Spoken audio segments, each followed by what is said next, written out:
In a remote mountain village, there lived a Zen master named Hakuin, who was known for his wisdom and simplicity. People traveled from far and wide to seek his guidance on matters of life, loss, and purpose.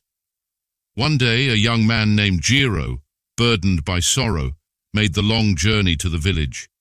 He had lost his fortune and fiancée, and his heart was full of bitterness and regret.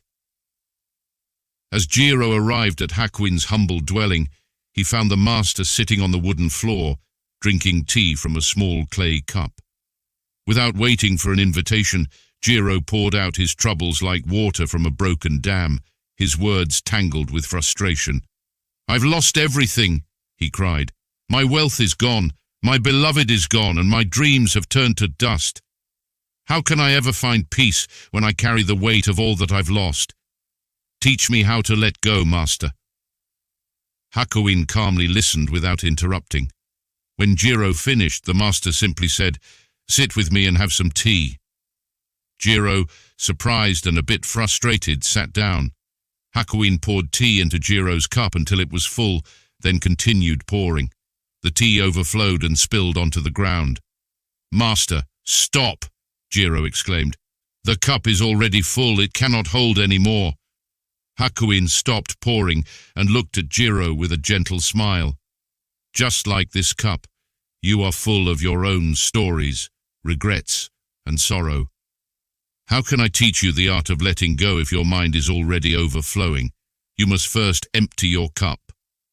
Confused but curious, Jiro asked, "How do I empty my cup?" Hakuin motioned to a small clay pot sitting on a ledge nearby. "Take that pot," he said, "and carry it down to the river at the foot of the mountain. Fill it with water and return to me. But listen carefully.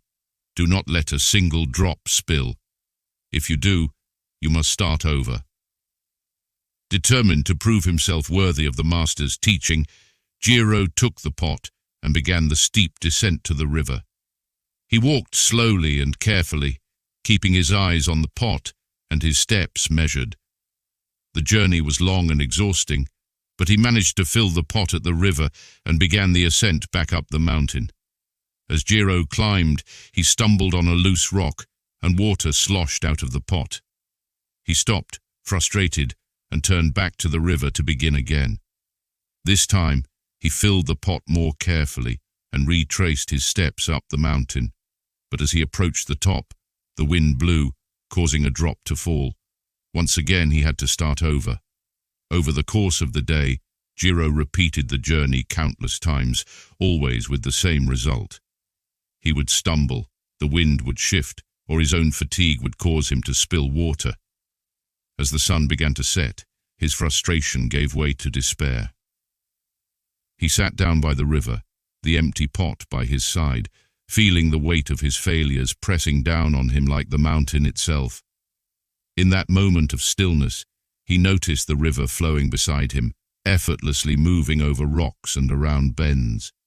It did not struggle to reach the sea, it simply flowed. The water did not cling to its shape, nor did it worry about the drops that were lost along the way. It embraced each change and continued its journey without hesitation. A realization struck Jiro like a bolt of lightning. He was clinging to his past losses, as if they defined him, just as he was trying to carry the pot without losing a single drop. But life was not meant to be grasped and controlled like that pot of water. Life, like the river, flowed continuously, regardless of what it lost or gained along the way. Feeling lighter than he had in years, Jiro picked up the empty pot and returned to Hakuin's dwelling. The master looked at the pot, still empty, and then at Jiro's calm expression. "You've returned empty-handed," Hakuin said, "but your heart is full." Jiro bowed deeply. "I understand now, master. I was trying to hold on too tightly, fearing each loss as if it was a part of me. But loss is natural. The river does not mourn a fallen leaf. It simply carries it away. I must let life flow without clinging to each moment, each possession, or each person." Hakuin nodded. Indeed, to let go is to understand that nothing can truly be held on to. The more we grasp, the more we suffer. True freedom is found when we release our grip and allow life to move through us like the wind through a bamboo grove. From that day forward, Jiro embraced life as it came, no longer weighed down by his past or fearful of future losses. He learned to let each moment pass, accepting what came and what left with grace. In this way, he found the peace he had been searching for.